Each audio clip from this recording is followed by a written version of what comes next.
ரமதான் மாதம் எல்லாருக்குமே தெரியும். முஸ்லீம்கள் 30 நாள் நோன்பு இருப்பாங்க. நோன்பை முடிச்சுட்டு அடுத்த நாள் பெருநாள் கொண்டாடுவாங்க.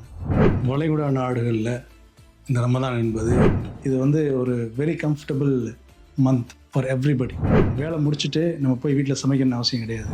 Every 3 kilometers you find a tent.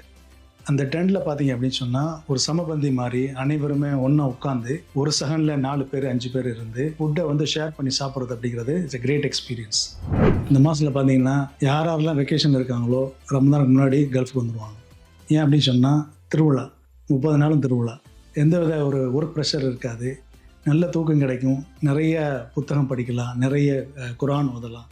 அதனால் Ramadan is a festival for everybody, not only for Muslims in gulf. நான் எப்படி ஃபீல் பண்ணுறேன் அப்படின்னு சொன்னால், நம்ம இந்த கடந்த 11 மாதம் we have to just give a gap for our routine to restart. So அதை இந்த ரமதான் ஒரு வாய்ப்பாக எடுத்துக்கிறேன்.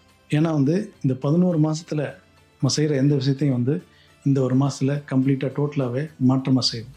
அது சைக்கலாஜிக்கலாக it gives us a relief and to start our routine for another 11 months.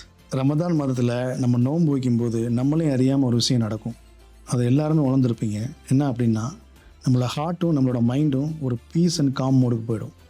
நம்ம யாரு கூடயும் அதிகமாக கோவப்பட மாட்டோம், முடிஞ்ச அளவுக்கு அன்பாக இருப்போம்.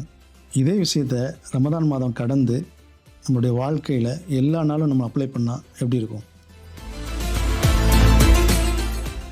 Thanks to God, thanks to Ramadan, and Ramadan Mubarak to all the brothers and sisters.